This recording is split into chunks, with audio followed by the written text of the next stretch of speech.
দমোহনী থেকে নিউ কোচবিহারে যাচ্ছিলাম শিলিগুড়ি নিউ বঙ্গাইগাঁও প্যাসেঞ্জার ট্রেনে চাপার পর থেকে দেখি পুরো ট্রেনটা একেবারেই খালি।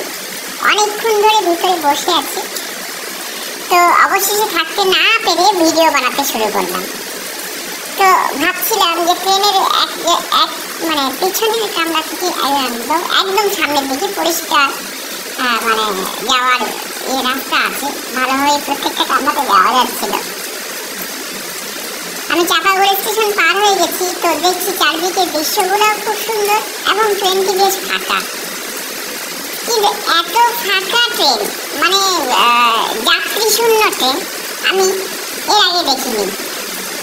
এই যে ট্রেনটা শিলিগুড়ি জংশন থেকে নিউ বঙ্গাইগাঁও যাচ্ছে, তো শিলিগুড়ি জংশন পার হওয়ার পর থেকে নিউ কোচবিহার পর্যন্ত পুরো ট্রেন একদম খালি। জানি না নিউ কোচবিহারের পরে হয়তো বা প্যাসেঞ্জার উঠতে পারে, কিন্তু তোমরা দেখতে পাচ্ছ যে ট্রেনে গুটি কয়েক প্যাসেঞ্জার এক একটা কামরাতে একজন দুজন করে বসে আছে। তো আমি ট্রেনের পিছন থেকে একদম সামনের দিক পর্যন্ত পুরো ভিডিওটা করে নিলাম। তার সাথে সাথে আমি দেখাবো এই ট্রেন থেকে বাইরের দৃশ্যটা এত সুন্দর লাগছে, চারিদিকে ধান ক্ষেত আর সবুজে ভরা। এরকম দৃশ্য আগেও আমি অনেকবার দেখেছি, কিন্তু স্পেশালি আজকের দিনে আমাকে খুব সুন্দর লাগছিল। তো দেখতে পাচ্ছ এটা লাস্ট কামরা। এখানে এসে আমি থেমে গেলাম, কিন্তু তোমরা পুরো ট্রেনটা দেখলে যে এখানে গুটি কয়েক প্যাসেঞ্জার। দেখো বাইরের দৃশ্যটা কত সুন্দর লাগছে। ঠিক এরকম সময়ে বৃষ্টির দিনে ধান ক্ষেতগুলো সবুজ হয়ে আছে, আর চারদিকে গাছপালা বেশ সবুজ, চারদিকে জল জমে আছে। পাটকাঠিগুলো শুকোতে দিয়েছিল। তো ট্রেন থেকে চলার সময় এরকম দৃশ্য দেখতে আমার খুবই ভালো লাগে, হয়তোবা তোমাদেরও ভালো লাগে।